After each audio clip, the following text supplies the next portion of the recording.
Hello and top of the morning to you, and welcome to another installment. I believe this is number two of my Commonplace video blog. This morning, with the aid of a fresh bowl of grapes and a well-stocked glass of orange juice,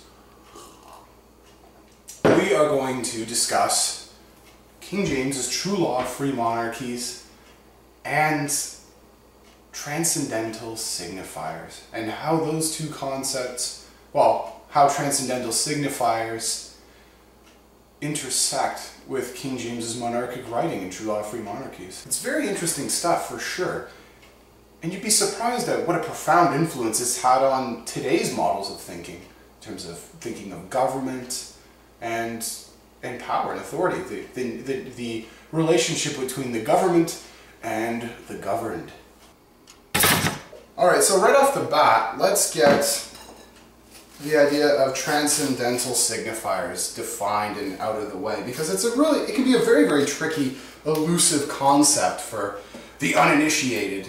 God knows I wrestled with it my fair share upon first hearing it. So transcendental signifiers are basically part of a system of the natural ordering of things. I mean, it's basically a collection of very abstract ideas. So, for example, God, reason, logic, natural law, things like that.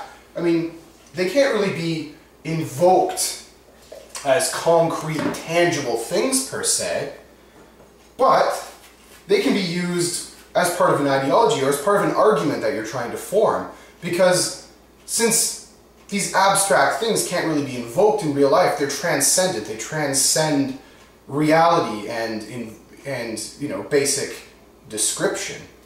So you can always relate your argument, regardless of whether it's full of holes or contradictions, back to the transcendental signifier. Well, according to natural law, well, according to God, according to the Bible, this is how it must be, or this is why it is so. So it really gives you an incredible amount of power over your audience, because they can't touch the transcendental signifier that you're using. They can't even come close to matching or arguing against it, because the transcendental signifier is absolute, it is all-powerful. And when you use it in argument, it basically becomes a natural part of things. It becomes definitive.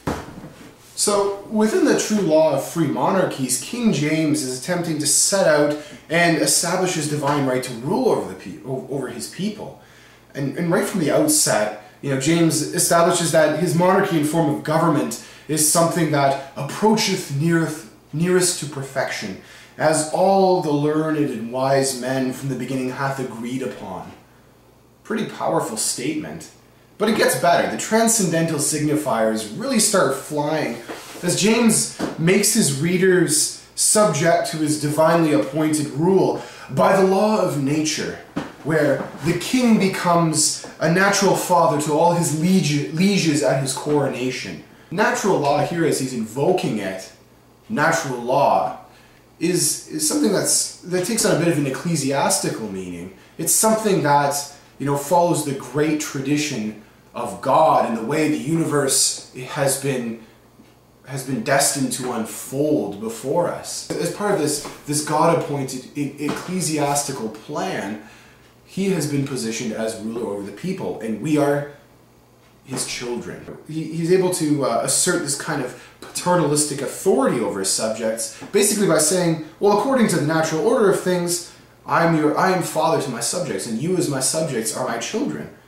Not only does this invocation of the natural order of things help to cement his authority, it positions us, the subject, the reader, as his ruled, submissive children, and it basically completely robs them of their individual agencies. How can you really contend with something like that? According to natural law, this is our position in relation to him. This is how the hierarchy is to unfold. Even as a modern day reader, I kind of find it tempting to submit to King James's argument. I mean, our modern democratic governments of today kind of place themselves in the same positions. The nanny state, the mother state, maybe you've heard of those kind of terms being bounced around to describe the role of our government as kind of our caregiver, our provider. Our governments provide us with a lot of essential services, for example, such as healthcare, policing, welfare, education. Much as James positions himself as the fatherly figure who's bound to care for the nourishing education and virtuous government of his children. But back to our modern democratic governments as kind of the nanny state, the mother state. You know, are we too then, from a modern perspective, in essence the same subjected children that James refers to, that James is the kingly father over? Have we been willingly robbed of our own individual agencies? And has this just basically been a school of thought, these transcendental signifiers to legitimize authority? Has this basically been a school of thought that's pretty much been engendered and developed over one guise or another, you know, over the decades, over the centuries? It's just something different now. And perhaps you could say that King James is a great innovator of what will later become some of the dominant modes of thinking in terms of the way we perceive our government. Only now we tend to think of our government as kind of a necessary parent to us. We need the government to take care of these various essential services.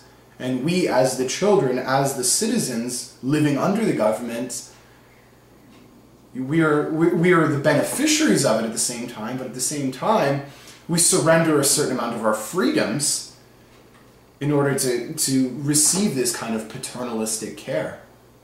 Really interesting stuff when you think about it.